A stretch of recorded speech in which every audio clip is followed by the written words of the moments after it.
Et notre invité ce soir à 18h16, il s'agit de Clément Beaune, secrétaire d'État aux Affaires européennes. Bonsoir Clément Beaune. Bonsoir Julien Bugier. Merci d'avoir accepté notre invitation. On a beaucoup de questions évidemment à vous poser, notamment sur cette polémique et cette décision concernant les vols en provenance du Brésil. Alors le Premier ministre a donc annoncé tout à l'heure à l'Assemblée nationale la suspension de tous les vols en provenance du Brésil. Je crois qu'il y en avait 2 par jour à l'arrivée à Paris. Est-ce qu'il y a aussi des vols qui arrivent à Marseille? Oui, c'est à peu près 2 par jour en moyenne. 2 par jour. Oui. Question précise, ça s'appliquera à partir de demain matin, après-demain, ce soir à minuit.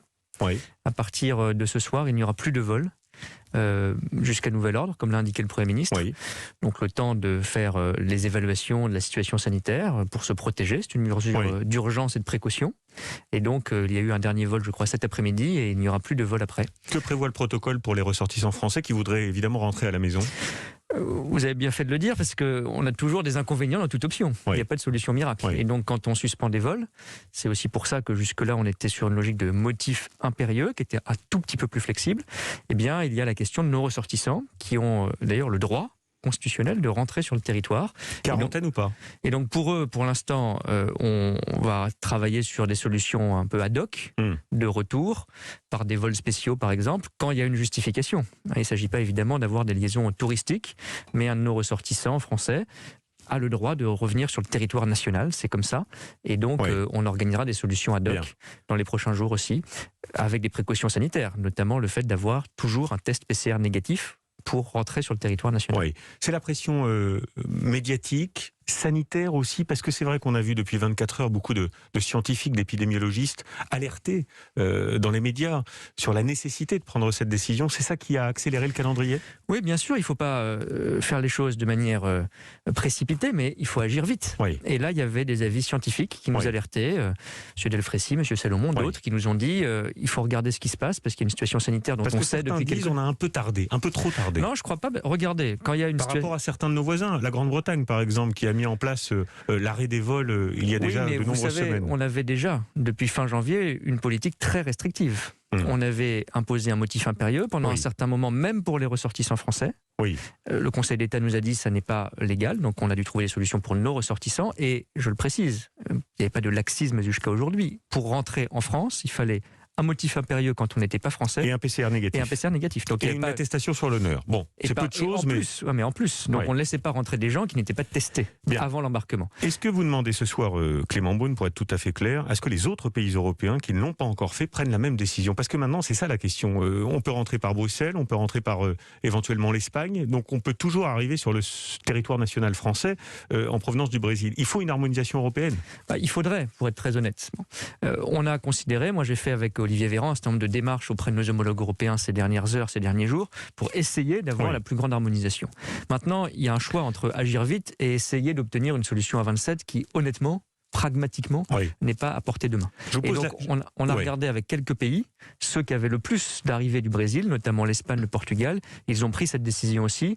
Nous faisons de même. Nous en avons discuté cet après-midi encore avec l'Allemagne et l'Italie, qui pourraient, je dis au conditionnel, parce que c'est eux qui le décideront, prendre des mesures complémentaires de cette nature. Je préférerais, en effet, qu'il y ait une mesure harmonisée pour éviter tout contournement. Je vous pose la question, Clément Beaune, parce que ce matin, chez un certain Pascal Praud, qui a d'ailleurs pas été très sympa avec vous, mais c'est un autre sujet, vous avez dit, vous avez réagi en direct dans son émission, et vous avez dit, la suspension des vols est utile si vous avez d'autres pays qui le font. Si vous ne pouvez pas aller de Rio à Paris, mais que vous pouvez aller de Rio à Lisbonne, puis de Lisbonne à Paris, comme on vient de le dire, vous vous faites plaisir, mais ça ne sert à rien. Donc on prend les mesures les plus dures à chaque fois. Aujourd'hui, ce qui nous semble le plus efficace est d'avoir un motif impérieux. Entre-temps, le Premier ministre a annoncé ces mesures.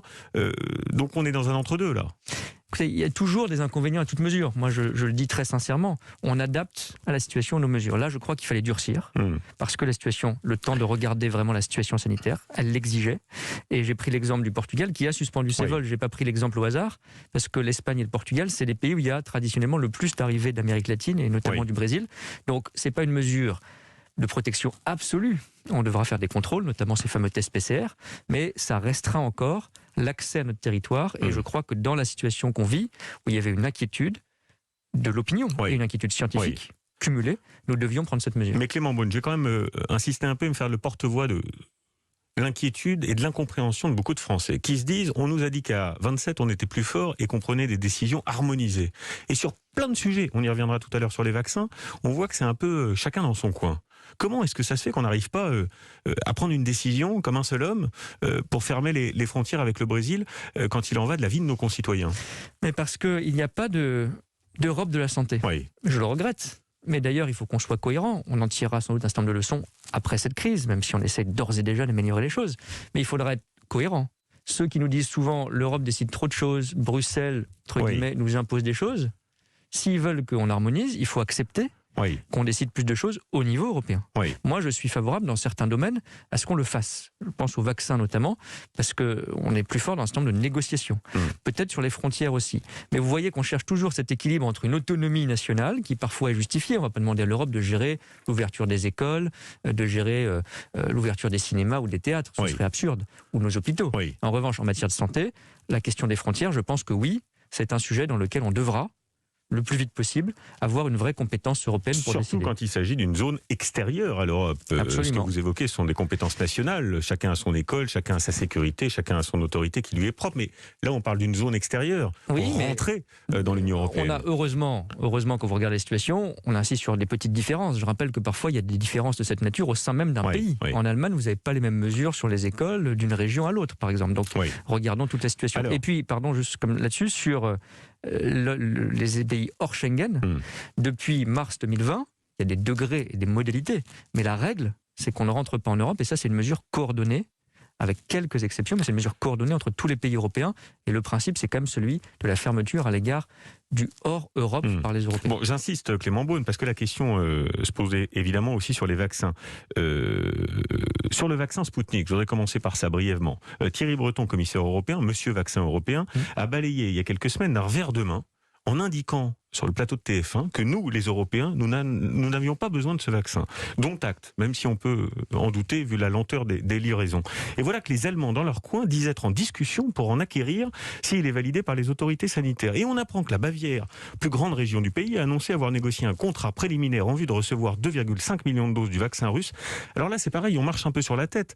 Vous n'êtes pas responsable directement, mais comment voulez-vous que les Français s'y retrouvent et comprennent la logique de tout ça? D'abord, même si je sais qu'on est dans une période où il y a beaucoup d'informations et surtout beaucoup de fatigue et de ras-le-bol, en essayant d'expliquer le mieux possible. D'un mot, sur le vaccin Sputnik. Moi, je ne fais pas de jugement. D'abord, je ne suis pas scientifique et je ne fais pas de jugement politique ou sanitaire sur ce vaccin. Je dis une chose très simple. Pour qu'il soit autorisé, il faut qu'il respecte les mêmes règles que tous les vaccins. Et c'est ce qu'on fait. Au-delà des commentaires des uns et des autres, c'est ce qu'on fait. Le vaccin Sputnik a déposé son dossier à l'Agence européenne des médicaments, comme tous les vaccins. On pourra s'en passer, comme le dit Thierry Breton. Mais la question, c'est quand il arrive. Il sera sans doute autorisé probablement à la fin du mois de juin. C'est les procédures. C'est pas contre le vaccin Sputnik, c'est les procédures les mêmes que pour tous les vaccins. Et à la fin du mois de juin, j'espère bien, c'est aussi ce qu'a dit Thierry Breton, c'est notre stratégie, notre trajectoire, qu'on sera dans une situation où on aura beaucoup de production de vaccins. Et donc peut-être qu'il sera un complément s'il est validé scientifiquement, s'il est produit. Parce que pour l'instant, il est très peu produit en Europe. Rassurez tous les Français qui nous écoutent. Si on en a besoin et qu'il est efficace et qu'il est autorisé, on ne se privera pas. On le prendra. Je le dis très simplement, on ne se prive d'aucune solution. C'est bien de le dire, parce que Thierry Breton a semblé dire l'inverse. Non, mais je le dis très, très sincèrement. Deux choses. On ne se privera d'aucune solution vaccinale efficace, scientifiquement sûre. Et à l'inverse, il ne faut pas croire qu'il dort quelque part dans un placard, ce vaccin Sputnik, il est très peu produit et il n'est pas encore autorisé. Donc moi, je ne veux pas qu'on fasse comme certains pays européens menacent de le faire, parce qu'en pratique, ils ne le font pas, à part la Hongrie, c'est-à-dire commander du vaccin Sputnik, qui parfois n'arrive pas d'ailleurs, et puis ne pas pouvoir l'utiliser, parce que les autorités scientifiques, aujourd'hui, ne l'ont pas validé en Europe. Aucune autorité nationale, aucune autorité européenne. Il y a une date, Clément Beaune, qui arrive à grands pas. C'est la rentrée scolaire. Pour les primaires et les maternelles, c'est dans 10 jours, moins de 15 jours. Vous y croyez, vous, à cette rentrée scolaire, à cette date-là? Ça dépasse un peu les compétences de votre périmètre. Vous dites qu'on a beaucoup d'informations et de commentaires, je ne vais pas ajouter de la confusion dans un domaine qui dépend de la situation sanitaire et qui ne dépend pas de ma responsabilité. Mais pour l'instant, on a un calendrier qui est celui pour les écoles et les crèches du 26 avril. Il n'y a pas de raison sanitaire nouvelle qui ferait que ce calendrier doit être décalé. Maintenant, donc, vous le savez, a priori, on part là-dessus. C'est les annonces qu'ont faites le gouvernement. Il n'y a pas de raison aujourd'hui d'en changer. Et je ne vais pas créer du stress ou de la confusion en faisant des pronostics qui n'ont pas lieu d'être. Bien, je vous pose la question parce qu'on décale d'une semaine les régionales, qui sont en juin, et pour l'instant, on maintient la rentrée scolaire. D'abord, je crois que c'est plus dans 10 pressé, jours. parce que c'était prévu avant. Oui. Et bien sûr, les élections sont très importantes, mais plus urgent, si je puis dire, pour la vie quotidienne des Français, de reprendre l'école. Et vous le savez aussi, on en est fiers. Oui. Même si c'est difficile, nous sommes le pays de l'Union européenne qui a le plus laissé ouvert ses écoles. Et donc, on essaye, dès qu'on le peut, et j'espère que c'est bien le 26 avril, rouvrir nos écoles partout en France. Bien, dernier élément, dernière question, il nous reste quelques secondes, Clément Beaune. Sur ce qui s'est passé il y a quelques jours en Turquie et l'affront du président Erdogan, qui a été très discourtois, c'est le moins qu'on puisse dire, avec la présidente de la Commission, Ursula von der Leyen. Ça a choqué l'Europe, ça a beaucoup choqué en France, vous y compris, je crois, sans que ça fasse réagir sur place Charles Michel, le président du Conseil européen. Ma question est simple, vous auriez été présent, vous auriez été à sa place, est-ce que vous auriez laissé faire comme Charles Michel? C'est toujours facile à dire, mais je souhaite que dans ces situations, l'Europe soit beaucoup plus ferme, et c'est pas une question de personne, mais que les responsables européens n'acceptent pas ce type d'affront. Parce qu'il y a le fond, et puis il y a les images et les symboles, ça compte beaucoup, et tout le monde l'a ressenti, j'allais dire d'une certaine façon, tant mieux, parce que ça veut dire que ça nous frappe, et que ça nous frappe en tant qu'Européens, qu'on a été délibérément, je le crois, humilié par la Turquie. Et moi, en revanche, je ne veux pas qu'on ait une sorte de double peine. C'est bien de le dire. Humilié, le mot est fort. C'est comme ça que ça a été perçu. Oui, je le dis, parce qu'il ne faut pas tourner autour du pot. Tout le monde l'a ressenti comme ça dit quelque chose. Mais moi, je ne veux pas non plus qu'on ajoute à l'affront l'autoflagellation. C'est quand même la Turquie qui s'est mal comportée et qui a tendu un piège protocolaire et donc symbolique à l'Union européenne. C'est ça que je retiens. Et c'est ça qu'il faudra éviter. On a eu des images douloureuses à Moscou il y a quelques semaines, à Ankara il y a quelques jours. Soyons extrêmement fermes, pas seulement sur les messages de fond, mais aussi sur tous ces symboles qui font l'image de l'Europe pour nos concitoyens. Mais la force du politique, c'est aussi dans ces moments-là de savoir réagir. Eh bien, il faudra le faire maintenant. Bien, merci Clément Beaune d'avoir été ce soir l'invité d'Europe Soir. Merci à vous. Merci.